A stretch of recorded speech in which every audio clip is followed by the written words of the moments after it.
Hey guys, this is Kirti. Welcome back to my channel. So friends, एक बार फिर से आपके लिए वही अमेजिंग स्टोरी जिसका टाइटल है 25 लाशें। शुरुआत होती है महात्मा जी से। महात्मा जी के आश्रम में सभी चिंता में बैठे हुए थे।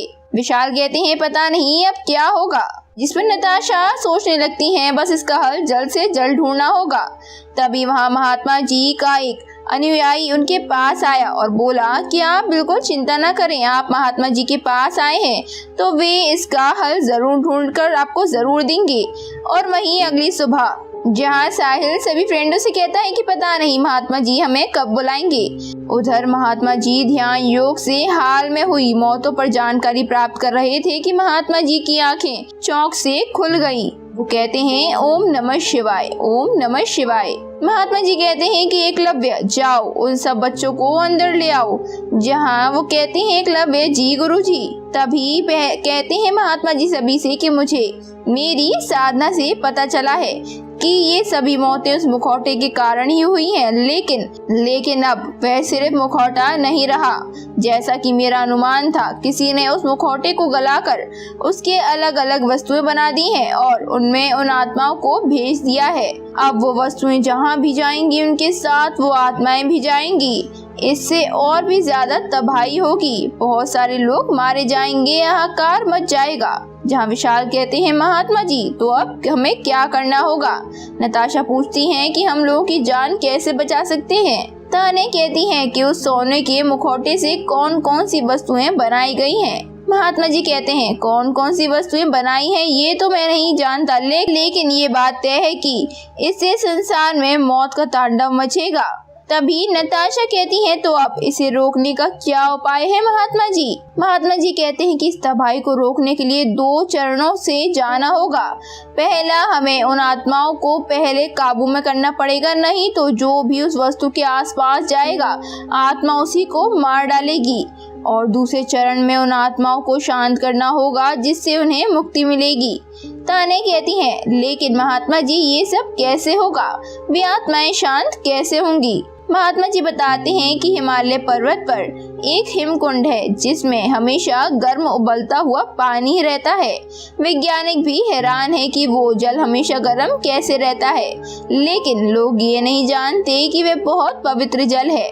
उसका जल अगर आप ला सके तो उस जल के ऊपर मैं थोड़ी सी साधना करके उसे अभिमंत्रित कर दूंगा। उस मुखौटे से बनी हुई वस्तुओं पर छिड़कने से उनके अंदर की आत्माएं काबू में आती जाएंगी। उन आत्माओं को काबू में करने के बाद फिर उन्हें शांत किया जा सकता है और उन आत्माओं को मुक्ति भी मिल जाएगी। मुक्ति कैसे मिलेगी इसके बारे में हम बाद में बात करेंगे, पहले तो आप लोग वो जाकर जल ले आइए। तभी तान्या कहती हैं महात्मा जी तो आप बताइए कि उस जल तक पहुंचने का कौन सा मार्ग है, हम अभी जाकर वो जल लेकर आएंगे। महात्मा जी कहते हैं कि वो जल लाना इतना आसान काम नहीं है। उस कुंड के आसपास लगभग उसके 2 किलोमीटर के दायरे में कंकाल पड़े हुए हैं। वे सभी कंकाल नकारात्मक शक्ति के प्रतीक हैं। उस जल को लेकर बुरी आत्माओं का कोई नाश नहीं कर सके, इसलिए जो भी उस कुंड के पास जाता है वो कंकाल उन्हें मार डालते हैं।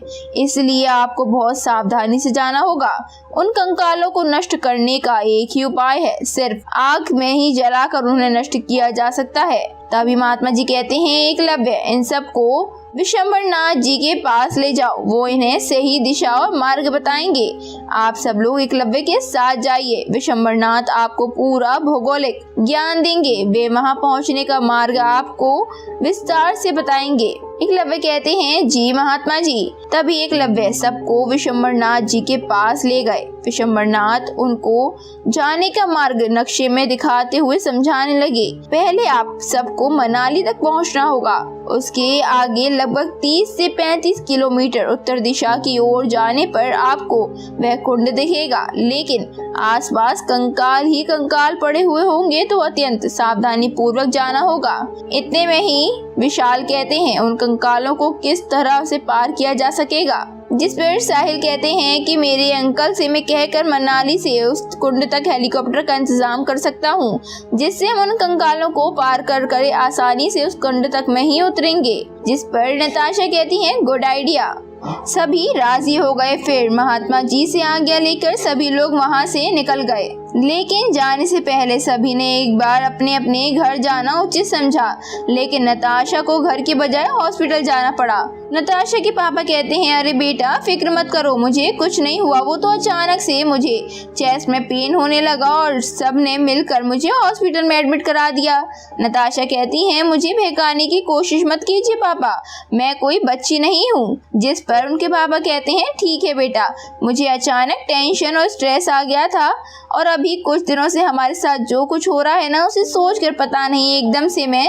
इतने में ही नताशा कहती है कि नहीं पापा, आप बिल्कुल टेंशन मत लो, हम सभी आपके साथ ही हैं और सब कुछ अच्छा होगा।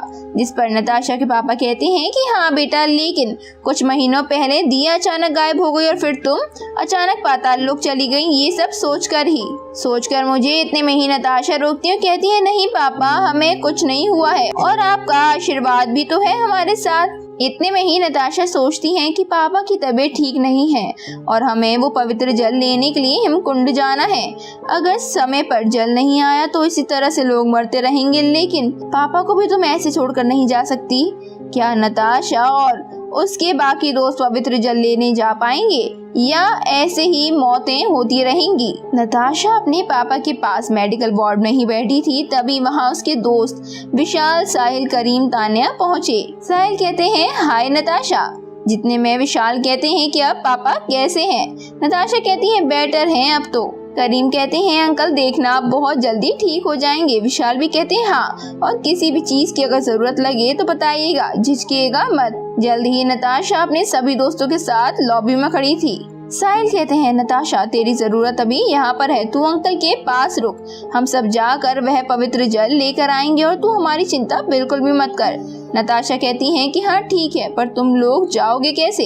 साहिल कहते हैं, हम मनाली तक बस से पहुंचेंगे। वहां से करीम ने अपने अंकल को कहकर उस कुंड तक जाने के लिए हेलीकॉप्टर की व्यवस्था करवा दी है। नताशा कहती है, अच्छा ओके, लेकिन मैं भी चाहती हूँ कि मैं तुम लोगों के साथ आऊँ, पर सिचुएशन ऐसी बन गई है कि मुझे कुछ भी समझ नहीं आ रहा है कि मैं क्या करूं। करीम कहते हैं, तू बिल्कुल चिंता मत कर और अगर अंकल की तबीयत ठीक हो जाती है तो तू मनाली पहुंच जाना। देख, तू अगर आती है तो मैं तेरे लिए भी अंकल से कहकर हेलीकॉप्टर की व्यवस्था करवा दूंगा। नताशा कहती हैं कि हाँ ठीक है, आइडिया बहुत अच्छा है, लेकिन करीम क्या सच में तुम्हारे अंकल मेरे लिए दूसरा हेलीकॉप्टर अरेंज करवा देंगे? करीम कहते हैं, हाँ हाँ बिल्कुल, मैं अंकल को बता दूंगा और तुझे उनका नंबर भी दे दूंगा। अगर तेरा कंफर्म हो जाता है तो तू अंकल से ही बात कर लेना। इतने में ही करीम कहते हैं, एक बात बताना, तो मैं भूल ही गया तुम लोगों को कि मैंने उन कंकालों को नष्ट करने के लिए मेरे अंकल के दोस्त से मशाल और फ्लेम थ्रोइंग गन्स मंगवाने के लिए कह दिया है। ये सब मशाल ऑटोमेटिक हैं और इन सब का बटन दबाने से ही ये जल उठती हैं और इनका यूज हम उन कंकालों को नष्ट करने में कर सकते हैं।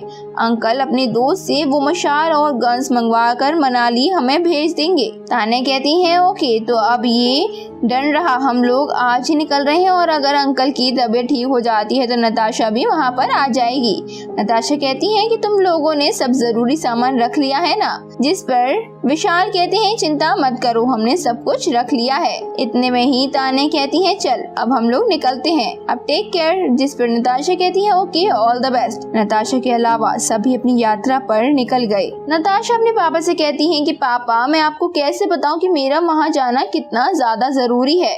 उन्हें फिर टेंशन हो गई तो, लेकिन अगर इससे कहीं उनकी तबीयत भी फिर से बिगड़ गई तो? जहाँ पर अलग से साहिल सोचते हैं, काश नताशा भी हमारे साथ आती। तभी नताशा की मम्मी और दिया आए। तभी दिया कहती है, पापा कैसा लग रहा है अब आपको? नताशा के पापा कहते हैं, मैं ठीक हूँ बेटा। बाद में डॉक्टर ने नताशा के पापा को चेक किया। डॉक्टर कहते हैं कि अब इनकी तबीयत में काफी इम्प्रूवमेंट है, कल आप इन्हें घर ले जा सकते हैं। नताशा के पापा नताशा से कहते हैं, नताशा बेटा क्या सोच रही हो? नताशा कहती है, कुछ नहीं पापा। इतने में ही नताशा के पापा फिर पूछते हैं, बताओ मुझे क्या बात है, तुम क्या सोच रही हो? नताशा कहने लगती है, वो एक्चुअल महात्मा जी ने हमें हिमकुंड से पवित्र जल लाने को कहा था, उसके ऊपर वो थोड़ी साधना करके उसे अभिमंत्रित कर देंगे और उस जल को उस मुखौटे से बनी वस्तुओं पर छिड़केंगे, वो आत्माएं काबू में आ जाएंगी। फिर से कहती हैं नताशा कि आप सोचिए कि हम कितने सारे लोगों की जान बचा सकेंगे, इसलिए मैं भी मेरे दोस्तों के साथ जाना चाहती हूँ। पापा आप कल घर आ ही जाएंगे तो क्या मैं कल रात की बस से ही निकल जाऊँ? दिया कहती है पापा आप तो कितने स्ट्रांग हो, जाने दो ना दीदी को, और मैं तुम और मम्मा आपके पास हैं। नताशा के पापा कहते हैं हाँ, और वैसे भी वो 2-3 दिनों में आ ही जाएंगी, तू मेरी चिंता बिल्कुल मत करना, मैं बिल्कुल ठीक हूँ और तुम आराम से जाना, अब तुम जाओ और फतेह करो। जिस पर नताशा कहती हैं थैंक यू पापा। नताशा के पापा को हॉस्पिटल से घर ले जाया गया। नताशा ने फिर अपने दोस्तों को कॉल किया। करीम फोन उठाते हैं और कहते हैं, और नताशा करीम से कहती हैं हेलो करीम, पहुंच गए क्या तुम लोग मनाली? मैं कब से तुम लोगों को कॉल कर रही थी। करीम कहते हैं नहीं अभी नहीं, बस पहुंचने ही वाले हैं। अंकल की तबीयत कैसी है, तेरा क्या डिसाइड हुआ फिर? लेकिन तभी नताशा कहती है ओह नो, इन सब का फोन आउट ऑफ कवरेज आ रहा है।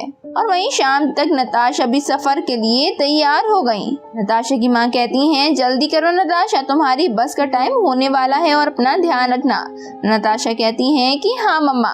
नताशा के सभी दोस्त मनाली पहुंच चुके थे और वे अब होटल में कमरे में बैठकर करीम के अंकल को फोन का इंतजार कर रहे थे। ताने कहती हैं कि तब से नताशा से ठीक से बात नहीं हो पाई है, अब उसका फोन ही नहीं लग रहा है। करीम कहते हैं हाँ पता नहीं उसके पापा की तबीयत कैसी होगी। करीम ने जल्द ही अपने अंकल को फोन लगाया और कहते हैं कि हेलो अंकल, हम सब मनाली पहुंच गए हैं, हमें यहाँ से कब निकलना है?